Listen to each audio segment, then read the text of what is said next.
Elon Musk announced that now that autonomy is solved, Tesla will expand vehicle production as fast as they possibly can. We'll review where we are today and what we expect next year. First, Elon said Tesla will aim to increase vehicle production by about 50% by end of next year. This might mean a run rate of 2.7 million vehicles per year. Second, Tesla China Vice President Grace Tao released a video showing large crowds impressed with the Cybercab and laid out all the milestones she expects Tesla to achieve in 2026. Third, Tesla China just launched a new Model Y long-range rear-wheel drive capable of 821-kilometer range, priced at $40,000. We'll also look at the latest vehicle sales in China for October. Finally, the Model 3 Standard has now officially begun sales in the US. This comes as a new report shows Tesla Model Y and Model 3 are the top 1 and 2 selling electric vehicles in the world. So what will Tesla need to do to increase vehicle production by 50% next year? To find out, let's ask Brian White.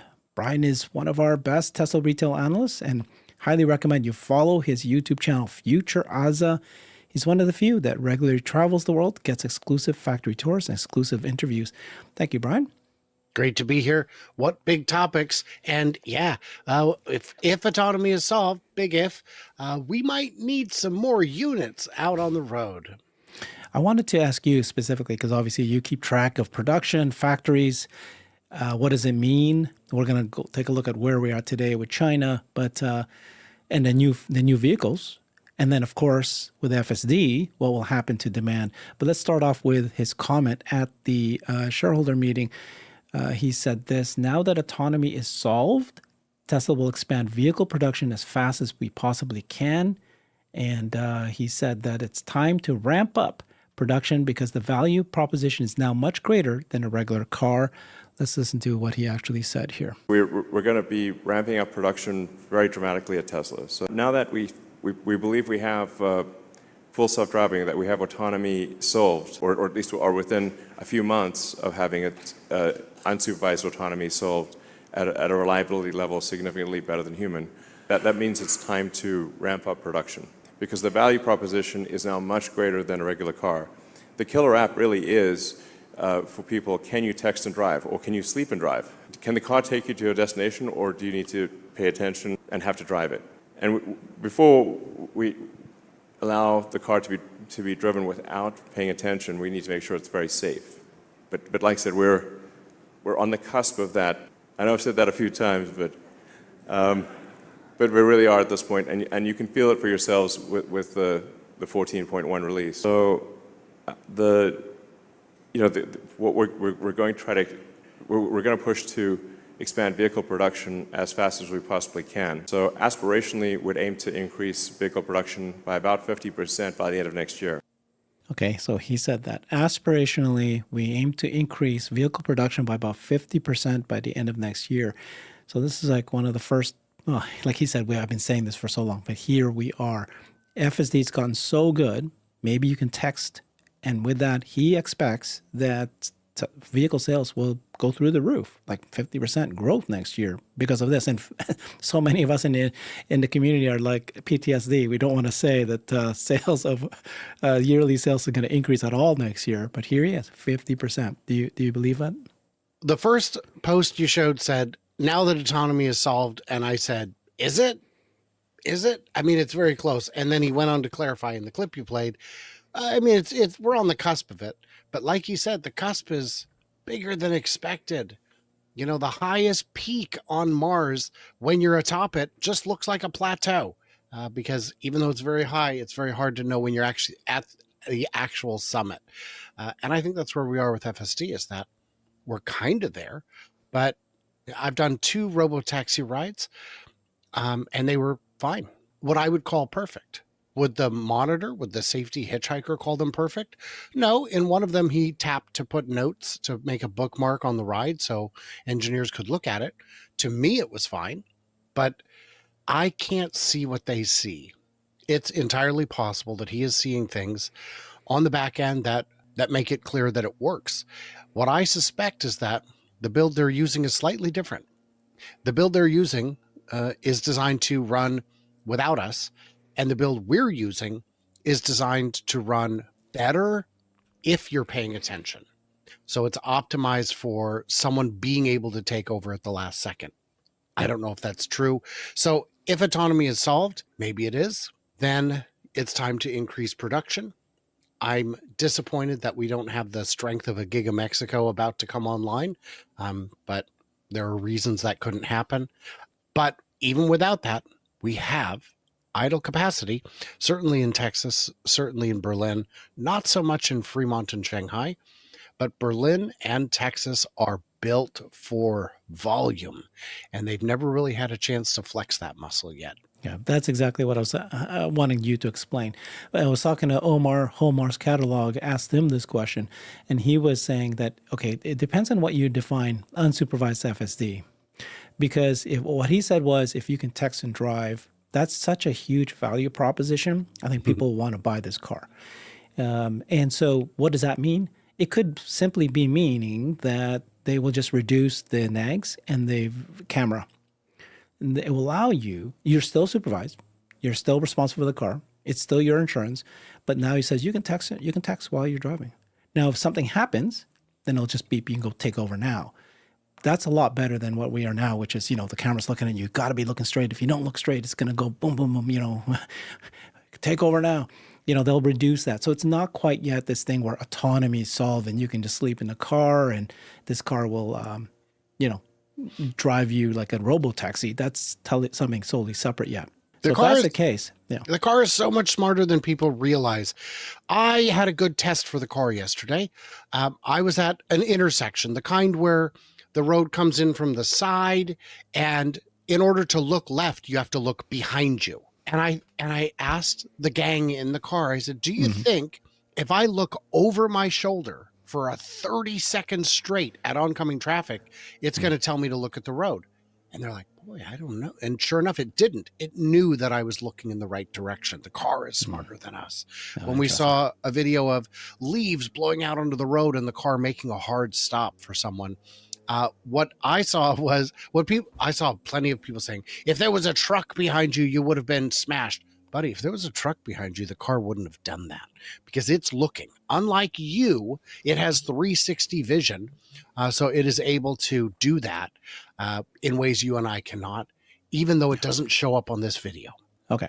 So 50% growth by next year, aspirationally. Sure. Maybe. How do we do it? Yeah. How do we do it? Right now, Model Y is being made on one shift in Texas. Make it 4 shifts. 3 or 4 shifts. Do the same in Berlin. You're there. That's really just it. I'd like to say, come on, Shanghai, step up, but they do. They are. They have. It is running over capacity. Yeah, we're going to talk about China now, but this is a very important statement he made. We'll see what happens, but I guess we're just a little PTSD. But I do think that if FSD is already getting better and better and better, even as just supporting. People, the only thing is people need to understand that it's happening globally. And we're going to do a show tomorrow that's going to talk about how FSD is now in like 8 regions across the world, 9 more and being tested. It's crazy. FSD is everywhere. They just approved it in Korea. All right. I would add to that real quick on the, can we increase by 50%? The answer is, well, only if the car that they're making is popular. Remind me, is the Model Y popular? We're going to cover that today. That'll be part of our show. Okay, thank you for that. That was great. Just want to start off with that. Now, next, we're going to get to Grace Tao, Tesla China Vice President. She released a video showing large crowds at Cybercab display at China's International Import and Trade Fair. And then we'll go through the post that they made about all the milestones they expect Tesla to do. I'll take off the music. So this is in China, in the cars. It's, lots of people, of course, taking a look. Very excited. It's always been very important. And the funny thing is I saw this video, and then you see all these people crowded around Tesla, but they're not. They're empty everywhere else. Yes. It's amazing that such a, boring company, such a, they only have a couple cars for sale in China. Yeah. Right. But they know how to draw a crowd, whether it's Optimus or Cybercab or Cybertruck. And as far as products go, the Cybercab is not exciting. It's not sexy, but the crowds, whether at the Portland Auto Show, where I had a chance to hang out and look at it, or even in China, where the technology is very fast paced. There's a lot going on there. People still gather around because what this is a paradigm shift. Car with no steering wheel. That's crazy. So yeah, that doesn't surprise me. And I would be surprised if there wasn't a crowd. Oscar, nice crowd. But here's the post she made talking about all the things that they expect Tesla to do in 2026. So they posted this on Tesla China's Weibo account, the social media account. First of all, mass production of Optimus and shares common origins with the car.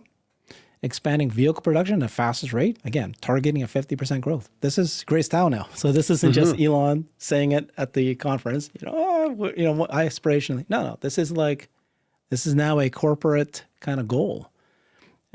Mass production, I don't know why they call it a Cybertruck-derived autonomous electric vehicle, the Cybercab, begins in Giga, Texas. It's just got cyber in the name. Yeah, I think that's what it was. Mass production of the semi-electric heavy-duty commercial truck begins at Gigafactory, Nevada, and then the Tesla Energy Superfactory located in Houston will commence production. We've already, we've seen hiring. We've seen, in terms of these things, remember, Elon does say a lot of things. But when someone like Ashok Alaswamy says something, it comes true because he isn't just beholden to shareholders. He has to answer to Elon. And the same with Grace and the same with a lot of these division heads. I have yet to see a promise come out of China that wasn't fulfilled on time or ahead of time. We're going to do a show tomorrow on all of the businesses Tesla's doing and the major acceleration and leaps and accomplishments that they've hit. That sounds like a lot of work. I hope people tune in. Yes, it's a lot of work. Okay, but this is 2026. This is next year, dude. Next year. But it's great. I like you said, if Tesla China is communicating this, and it's great Tao, a little bit more of this is their goals. Pretty good. And then this just happened last week, I think. Tesla China officially launched its Model Y LR long-range rear-wheel drive. I wanted to ask you if you thought that $40,000 US, driving range of 821 kilometers, it's Tesla's longest driving range among the Model Ys. Its delivery starts in 2 weeks. Is this going to do well in China? Why not? A lot of China, but that's the real answer. The rear wheel drive gets slightly better range. I think for most people, the added range is more important than the added acceleration or the perception of better traction control. I've seen a lot of people say, boy, I really need all wheel drive. And I say, I don't know if you do. I always show them a video of Mark from the Tesla Life who took his rear-wheel drive Model 3 out in the snow in Canada and tried to lose traction unsuccessfully. He couldn't get out of control with it in a parking lot. These are very competent, capable cars. 40,000 is a little higher than other vehicles in its segment. You can get a pretty darn good car for 35,000. But would you rather have a Chinese brand car for 35 or this for 40? I think this is going to be a strong seller. Yeah, so they've got the rear-wheel drive version for less. You got the long-range rear-wheel drive. You have the long-range all-wheel drive, and then you have the Model Y L. Nice lineup. So that's new. And then in China, now they changed the system. We used to be able to report this on a weekly basis. Now I think it's on a monthly basis. So we've just got the October numbers. China reported 26,000 Tesla sales and now 1.2% market share in October. Battery electric vehicle penetration is 36%. Tesla has 3.2% of that segment. 75% is Model Ys, 25% Model 3s. This is 36% less versus October last year, 36% less compared to July, the first month of the previous quarter. And then year to date, we're 9% under over same period to date, and 70% of last year's total. We're on our way. So we like this chart that Roland Pololi does. Follow him on X, subscribe to him. He does great work. And you can see that 2025 is this salmon color, and it's right here. So we not quite caught up to the 2024, and we thought they were going to cross, but kind of like kind of maybe even separate a little bit. Now, this is just first month of the quarter, which usually is exports, which we'll talk about now. But what's your thinking about sales? It's strong. I've seen people saying, oh, they've only got 3% of 32%, 36% of the market. That's anemic. That's terrible. That's pathetic. And I say, it's only one factory, right? They're competing against brands that have 10 factories or at least 3 to 5 factories. This is when you're sold out, there's only, I'm sorry that my ticket sales aren't higher, but every night of the show is sold out. That's just how that goes. So I think the sales are still good. They're still strong. And what we saw, and I'm sure you've got a chart of it coming up, is, that's a dip for sales in China. But we also just saw the most exports in a month in years. There it is. The highest export in 2 years. And I don't remember when it was that it was higher, but it's going good. Every month, every quarter, every day we hear the haters and doubters saying it's over in China. First, the competition was coming. Now the competition is here. And of course, the competition is better and cheaper. So, but they're still selling at a very strong pace. I have no concerns for China. If the market were to soften, they would just shift to a greater emphasis on export. Yeah. And that's what's happening here. Thank you for that. I wanted to explain that. So October's high, Giga Shanghai exports comprised 19,000 Model Ys and 16,000 Model 3s. Model 3 is coming back on strong. I don't know what the increase in demand for it is, but people are buying it. Yeah, because again, it's the first, these are exports. Yes, from they're China. Yes, but they're still, the Model 3 sales are stronger than I expected. Mm-hmm. They exported pretty close. Instead of 25%, they pretty close to 19,000. Whole lot closer to half. The Model Y is the yellow, the Model 3 is the green. This is October, you can see September, and these are exports. And usually the first month of the quarter is higher exports. Interesting. If you look at all of the big months, it appears to be Model 3 making up the slack. Yeah, true. If they were to flip the chart, I wonder how much more flat the Model Y bars would be. Interesting. Yep. Okay, and so here's a really good number from Tesla Chan explaining everything. Tesla China exported 35,000 vehicles in October. This is the highest number since November 2023. Like Giga Berlin, it's exporting a lot of vehicles at the beginning of the fourth quarter. What do you take from this? So here's the wholesale number for 2025. We are now 667. Full year was 916 last year. And you can see here, a little lower, a little higher, a little lower, like that. Of course, this is where the massive, much lower in February of this year. Mm-hmm. I don't know what to make of it. The format is a little bit confusing to me. I mean, if you were to look at it this way, it looks like it's falling off a cliff a bit, but I just don't. I guess totals would be more interesting, but so that's for the whole month of October. So 60,000 for the month. Yeah, that's not great, but it's comparable to May and more than the first few months when it was still ramping the refresh. And that includes exports. I don't know. Seems low. Seems low to me. Yeah. Okay. We'll see what happens. There was a holiday. Yes. There was a 5-day holiday, national holiday. So that may have impacted it. And also people should remember, of course, what happened at the beginning of this year, Brian. Well, yes. And that reintroduced the delivery wave, which we had mostly unwound, but it is still very real. Yeah. So the new Model Y came out, right? Yes. And so they shut down factories. And so for 2025 to actually catch up to 2024 would be heroic. Would be heroic, surprising, and a very good sign of things to come. Yeah. And they could. All right. So Model 3 Standard was released, and it's now officially being sold in the U.S. Can you explain a little bit more of the Model 3 Standard and if your expectations of this sales? I was not aware that a Model 3 Standard was coming. I think, like a lot of people, we knew that a more affordable Model Y variant was coming. And then it feels like at the last minute they said, oh, quick, do the 3 as well. Maybe we'll sell some more. Yep. The Model 3 doesn't remove as much as the Model Y. The Model 3 still has I think has some of the features that were cut out of the Y. I think it might still have the glass roof. I don't recall for sure. But it has, it is the same car you love, except a little bit less expensive.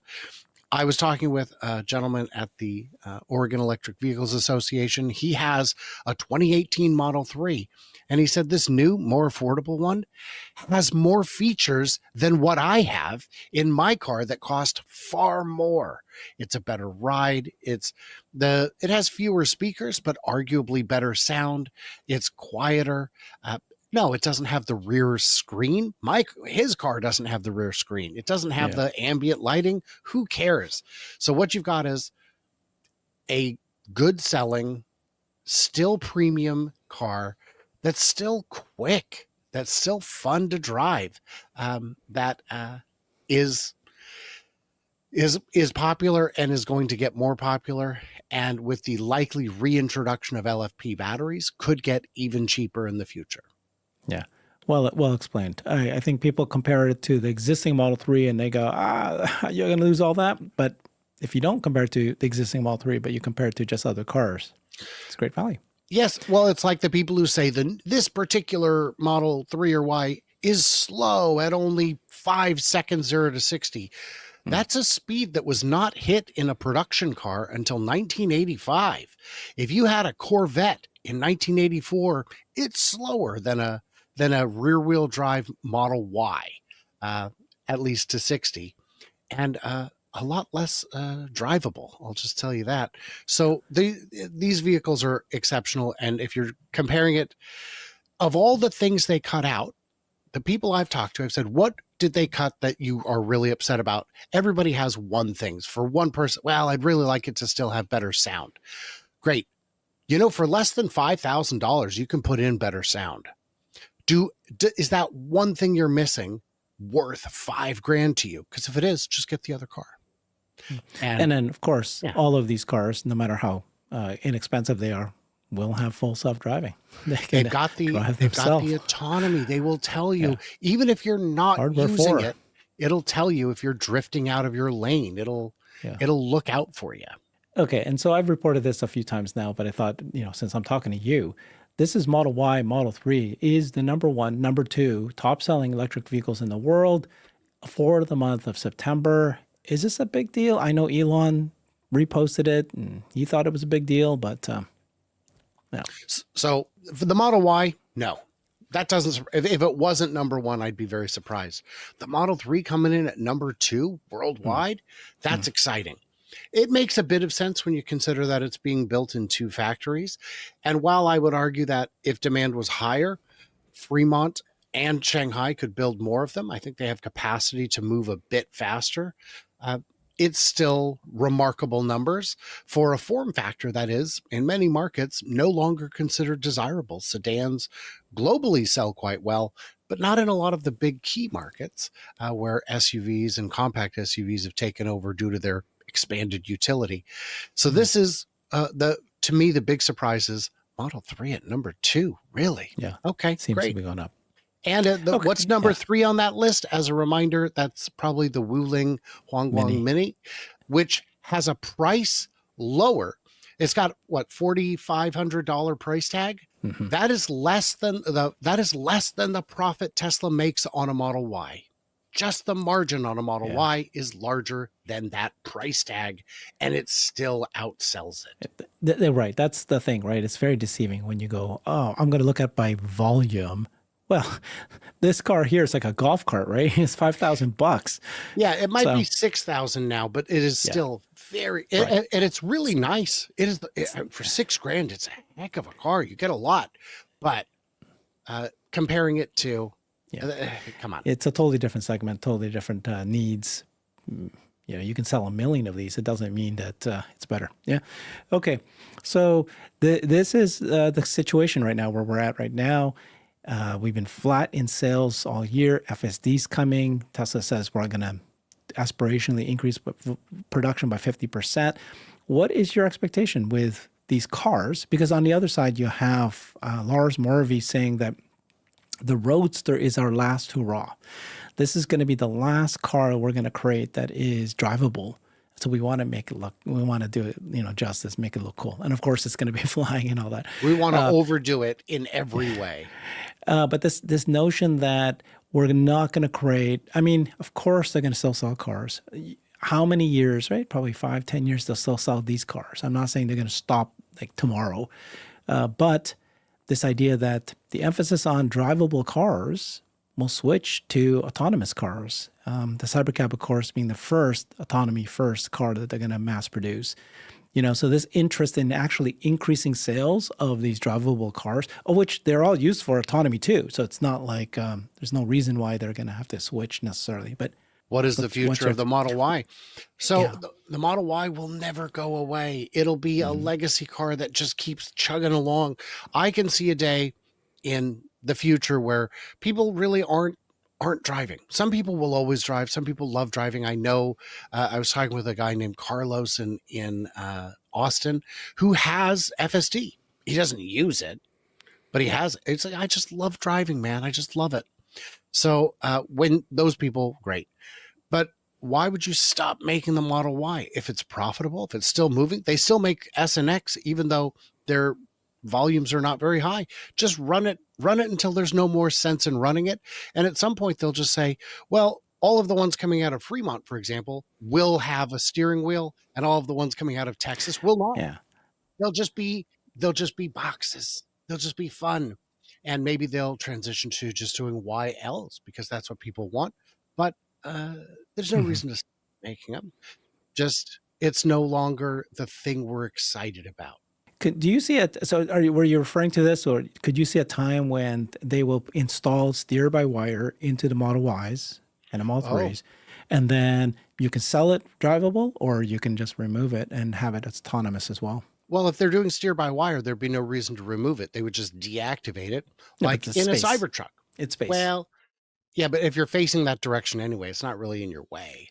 You just telescope it a bit back.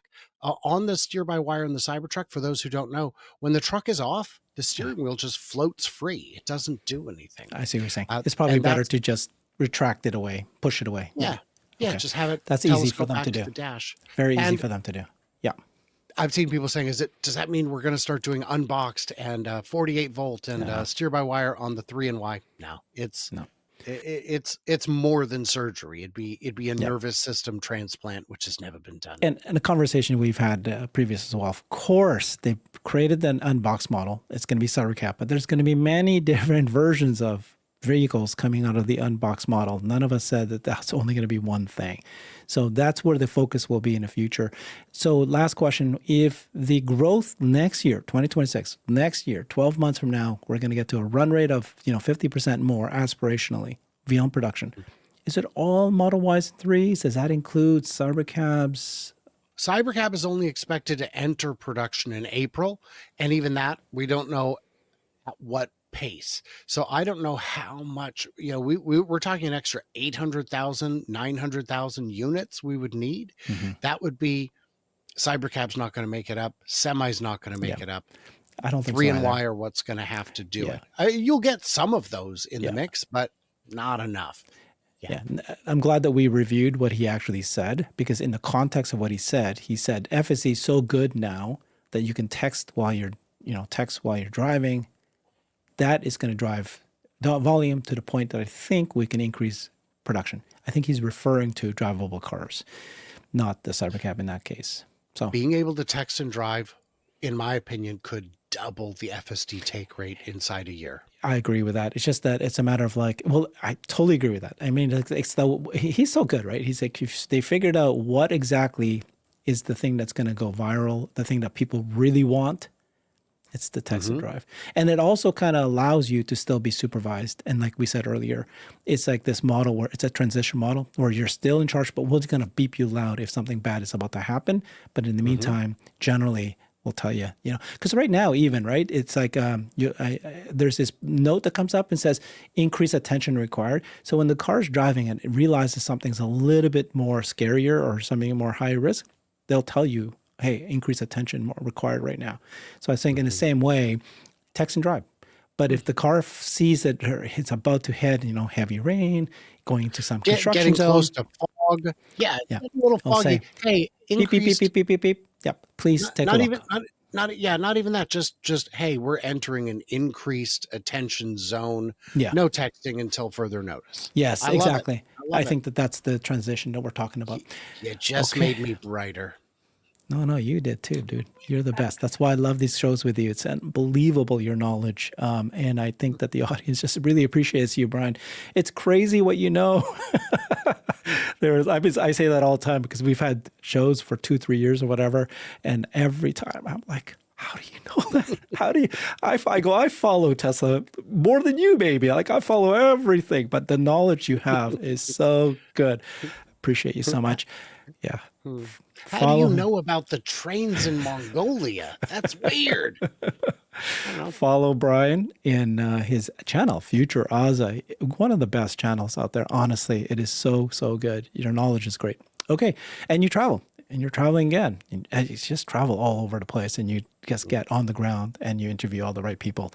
Thank you so much, Brian. See you soon. Bye-bye. I've created a website that is the most comprehensive resource for the Tesla investor. Please check it out. Simply go to my website at herbertong.com.